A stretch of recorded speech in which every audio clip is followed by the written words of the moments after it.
Halo semuanya, perkenalkan nama saya Devan Farilianto. Saya mahasiswa UIN Syah Nurjati Cirebon dengan NIM 25 30 80 2003. Di sini saya akan menjelaskan ahkam tajwid. Ahkam tajwid adalah hukum-hukum tajwid di mana ini adalah hukum dalam atau landasan dalam membaca Al-Quran sehingga kita bisa memperbaiki bacaan-bacaan kita yang lebih baik dan tartil. Nah, di dalam ahkam tajwid ini dibagi menjadi 9 bagian. Nah, untuk itu terus tonton videonya ya. Yang pertama adalah ahkam alif lam atau hukum alif lam. Itu bisa disebut juga dengan hukum alif lam tarkib. Nah, dalam alif lam ini dibagi menjadi dua, yaitu uh, alif lam al-qamariyah dan alif lam asyamsiyah. Yang pertama yaitu huruf alif lam al-qamariyah, yaitu hurufnya itu ada 14, yaitu alif, ba, ghin, ha, jin, kaf, wawu, ho, fa, ain, qaf, ya, kemudian ma dan ha. Nah, itu salah satu itu merupakan huruf al-qamariyah. Nah, contohnya itu misalkan uh, al-jahim. Nah, contoh dari al-qamariyah. Nah, sedangkan asyamsiyah itu kecuali dengan huruf itu tuh yang disebutkan, ada ta, ada sa, kemudian ada da, ada da, kemudian ada so, do, sha, shin, kemudian ada to, ada apa lagi? Intinya adalah selain huruf yang tadi disebutkan di huruf al-qamariyah. Contohnya misalkan di dalam huruf asyamsiyah yaitu asyhadu alla. Nah, itu contoh dari huruf uh, huruf hukum alif lam asyamsiyah. Hukum selanjutnya adalah ahkam lam al-jajalah, yaitu pada lafaz Allah dan Allahumma. Nah, ternyata pada lafaz ini dibagi menjadi dua pada hukum ini, yaitu adalah yang tafkim dan tarkik. Yang tafkim ini adalah di mana lafaz Allah atau Allahumma ini dibaca dengan loh. Contohnya adalah qul huwallahu ahad. Jadi pada tahkim ini lafaz Allahnya dibacanya Allah, yaitu qul huwallah. Nah, itu pada surat Al-Ikhlas. Kemudian yang tahqiq ini itu lafaz Allah atau Allahumma itu dibacanya adalah lah. Contohnya adalah bismillah. Nah, itu contoh dari tarkik pada hukum ahkam al-jajalah. Nah, selanjutnya adalah ahkam nun sakinah. Nah, yaitu dibagi menjadi 4 kategori utama. Yang pertama adalah idhar halki. Idhar artinya jelas, yaitu terang. Kemudian kalau halki adalah tenggorokan. Nah, halki ini hurufnya itu ada 6, yaitu ada hamzah, ha, ain, ghin, sama ha dan ho. Jadi, idhar halki adalah membaca nun sakinah atau tanwin itu dibacanya dengan terang, jelas, tanpa dengung bila diikuti dengan huruf halki tadi yang sudah disebutkan. Nah, contohnya misalkan salamun hiya. Mim berharokat tanwin bertemu dengan huruf halki yaitu ha, hanya adalah sukun, maka itu dibacanya itu jelas atau terang tanpa dengung. Salamun hiya. Nah, seperti itu. Yang kedua ada idham. Idham dibagi menjadi dua, yaitu idham biguna dan bilahuna. Yang pertama, kita akan menjelaskan idham bihuna. Idham bihuna ini adalah memasukkan nun sakinah atau tanwin ke dalam huruf selepasnya, yaitu dibacanya itu uh, dibaca dengan idham dan dengung.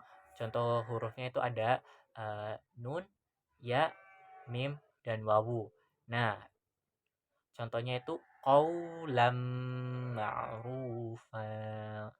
Qaulam ma'rufa. Di lam yang berharokat tanwin itu bertemu dengan huruf mad tajwid, maka itu dibacanya dengung dan idgham ya. Qaulam ma'rufa. Seperti itu. Nah, yang kedua adalah idgham bilahuna. Nah, idgham bila guna ini adalah memasukkan nun sakinah atau tanwin ke dalam huruf ro dan lam. Contohnya adalah mil ladungka,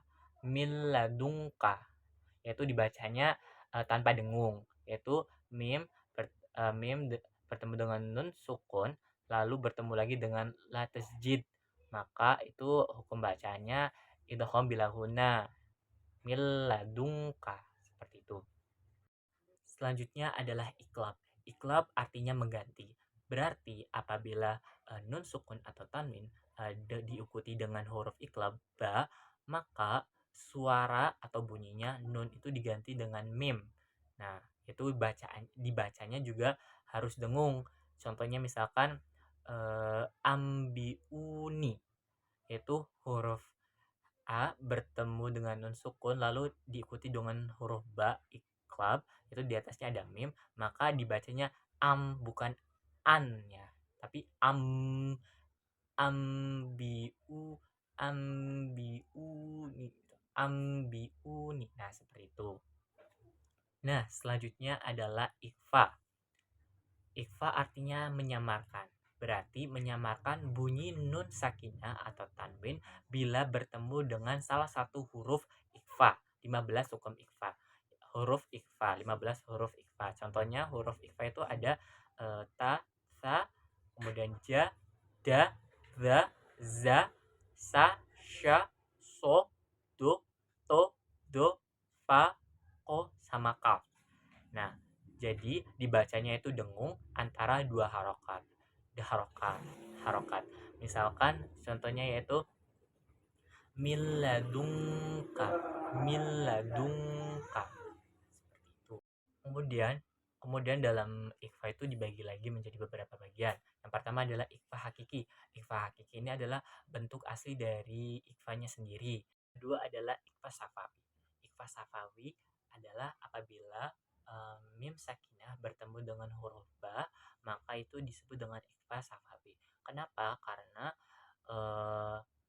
ikhfa safawi itu hurufnya keluar dari dua bibir, yaitu asyafatain, maka itu disebut dengan syafawi. Contohnya adalah wama hum bimu'minin, wama hum bimu'minin. Kemudian pada ikhfa juga dibagi menjadi beberapa tingkatan, yaitu berdasarkan tempat keluarnya, yaitu makhraj. Yang pertama adalah ikhfa aqrab. Ikhfa aqrab ini adalah ikhfa yang paling dekat dengan idgham, yaitu huruf yang keluarnya itu keluar dari rongga mulut bagian depan, kemudian dekat dengan makhraj nun sukun, kemudian lagi bacaannya juga dibaca dengan samar dan dengunya itu lebih jelas. Nah, contoh hurufnya adalah ta, sa, kemudian ada da, za, ada shin, shin. Contohnya adalah min duni, min duni. Nah, itu contohnya. Yang kedua ada ikhfa ausat. Ikhfa ausat ini tingkatnya berada di pertengahan. Nah, ikhfa ausat ini hurufnya itu keluar dari tengah mulut. Nah, kemudian suara dari bacaannya adalah dengung sedang. Itu suaranya sedang, berdengung sedang. Kemudian makhrajnya ini adalah tidak dekat dengan nun atau tidak terlalu jauh dari nun. Nah, hurufnya itu ada sod, dot, to, do, kemudian ada fa. Contohnya yaitu kung fayakun. Kung fayakun. Nah, seperti itu contohnya. Yang ketiga adalah ikhfa ab'ad, yaitu ikhfa yang paling jauh dari makhraj nun, yaitu huruf yang keluar dari tenggorokan bagian belakang, kemudian bacaannya itu lebih samar dan dengungnya itu lebih ringan.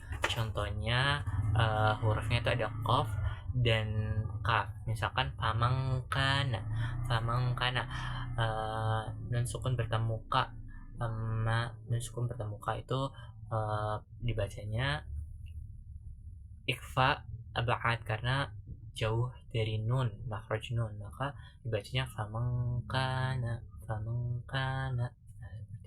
Selanjutnya adalah ahkam mim as-sakinah atau hukum mim sukun, yaitu apabila mim sukun bertemu dengan salah satu huruf hijaiyah, maka hukum bacaannya itu dibagi menjadi 3. Nah, yang pertama ada idgham mithlain. Idgham mithlain adalah huruf nun mim sukun bertemu dengan mim, kemudian cara membacanya itu dengan memadukan eh, kedua huruf tersebut, lalu dibaca dengan dengung, suara dengung, lalu dibacanya itu selama satu alif atau 2 harokat. Contohnya fi qulubihim maradun, fi qulubihim maradun, fi qulubihim maradun.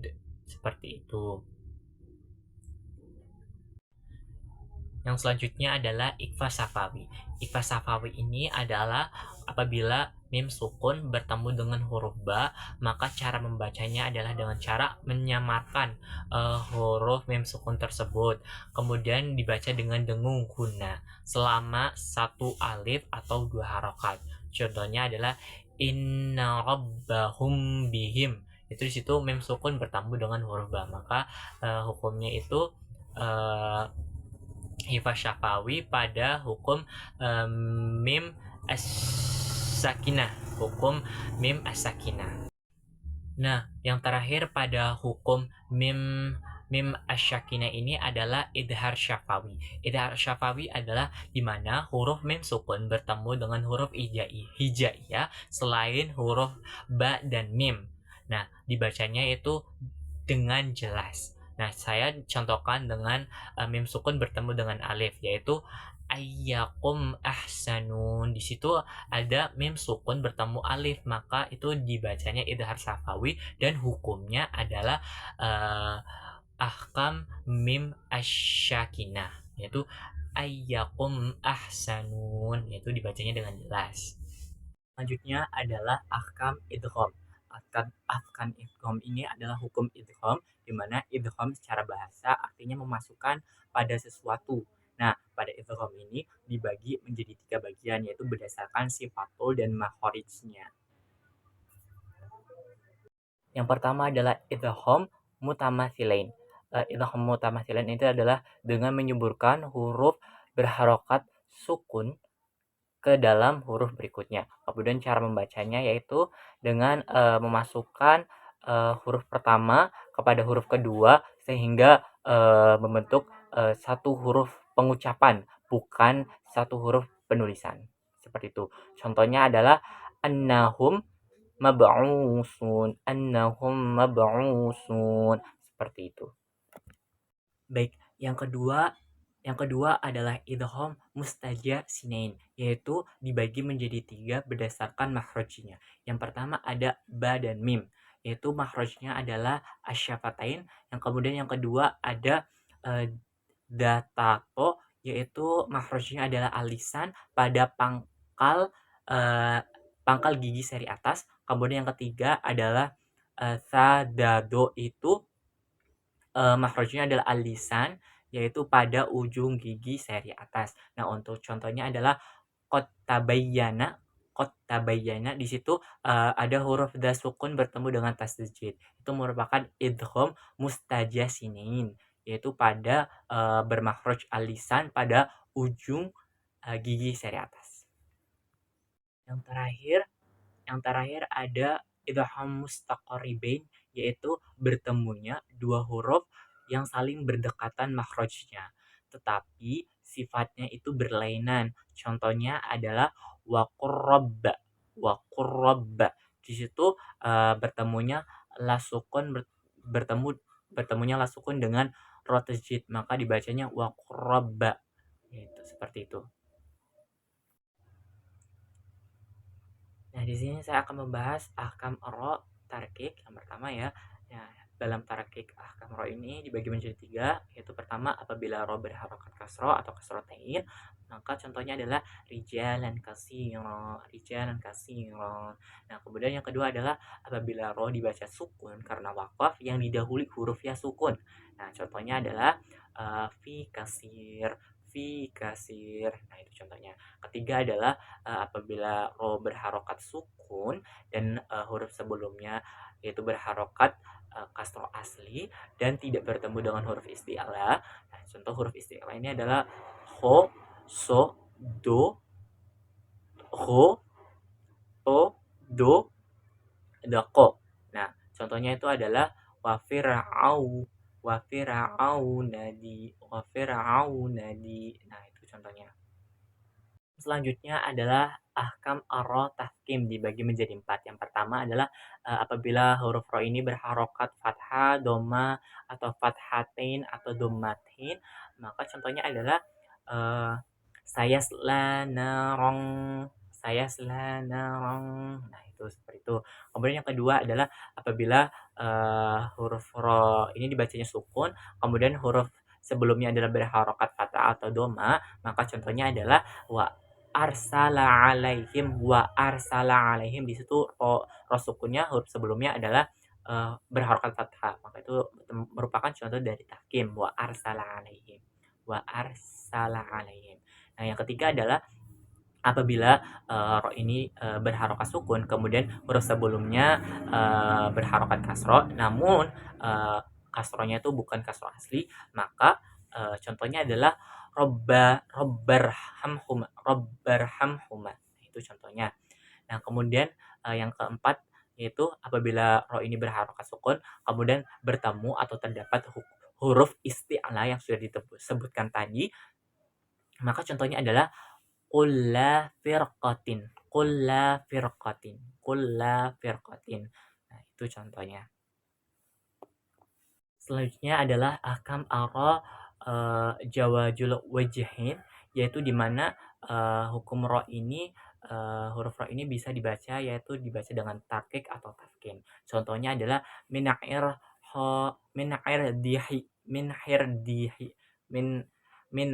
dihi, yaitu di situ ro-nya ro sukun, huruf sebelumnya kasro, itu kan bisa dibacanya tarkik ya. Kemudian di huruf tersebut, setelah huruf ro-nya itu terdapat ada huruf isti'la.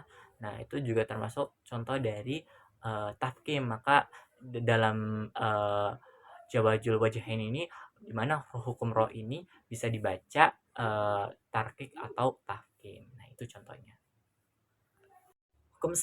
Hukum selanjutnya adalah hukum nun wa min musyadatain. Dalam hukum tajwid, di mana huruf nun dan mim yang bertajwid sering dikenal dengan istilah huna musyaddadah. Di mana huna ini artinya adalah sengau atau dengung, kemudian musyaddadah ini adalah artinya adalah memakai tajwid atau bertajwid. Nah, yaitu cara membacanya itu bisa sampai dua harokat sampai 3 harokat. Nah, contohnya adalah innama, kemudian ada amma. Nah, itu contohnya, dibacanya tuh bisa 2 sampai 3 harokat. Selanjutnya adalah hukum ahkam qalqalah. Hukum ahkam qalqalah ini dibagi menjadi 2, yaitu qalqalah sugro dan qalqalah kubro. Nah, hukum huruf qalqalah sendiri itu ada 5, yaitu baju di toko. Itu ada ba, ja, da, to, ko. Nah, itu ada 5. Untuk mengingatnya, kalian bisa bilang baju di toko. Nah, yang pertama itu qalqalah sugro. Qalqalah sugro itu pantulannya itu tidak terlalu kuat. Nah, contohnya misalkan yubdi. Nah, itu contohnya. Kemudian kalau qalqalah kubro itu pantulannya yaitu kuat, maka contohnya adalah min holak. Nah, kalau biasanya kalau sugro itu huruf qalqalahnya tuh di tengah-tengah. Kalau yang kubro itu biasanya di akhir gitu. Hukum yang terakhir adalah ahkam ha al-kinayah, di mana itu menunjukkan mufrad muzakkar ghaib, orang ketiga tunggal, atau bisa juga disebut dengan ha domir. Nah, hukumnya itu dibagi menjadi 2. Yang pertama, apabila huruf ha al-kinayah ini berada di tengah-tengah 2 huruf yang berharokat, maka itu disambungkan dengan huruf wawu jika hanya ini berharokat doma. Nah, contohnya adalah qalahu. Di situ hu-nya kan berharokat doma, maka itu disambungkan dengan huruf wa. qalahu. Kemudian yang kedua, apabila huruf H al-kinayah berada di tengah-tengah dua huruf yang berharokat, maka itu juga disambungkan dengan huruf ya jika H ini berharokat kasroh. Contohnya adalah kutubihi, kutubihi. Nah, di situ H al-kinayah itu berharokat kasroh karena itu disambungkan dengan huruf ya. Nah, kemudian selanjutnya apabila huruf H al-kinayah ini tidak terdapat hamzah, maka itu disebut mad silah qasirah, yaitu contohnya qalahu. Nah, itu di situ tidak ada hamzahnya. Sedangkan kalau terdapat hamzah pada huruf H al-kinayah ini, maka itu disebutnya dengan mad silah tawilah. Indahu illa di situ terdapat hamzah, maka itu disebut dengan mad silah tawilah. Nah, itu dah saja penjelasan dari saya tentang ahkam tajwid. Semoga bermanfaat, dan saya juga meminta maaf jika penyampaian saya kurang jelas dan ada salah-salah kata dalam ucap maupun tindakan. Saya akhiri. Wassalamualaikum warahmatullahi wabarakatuh.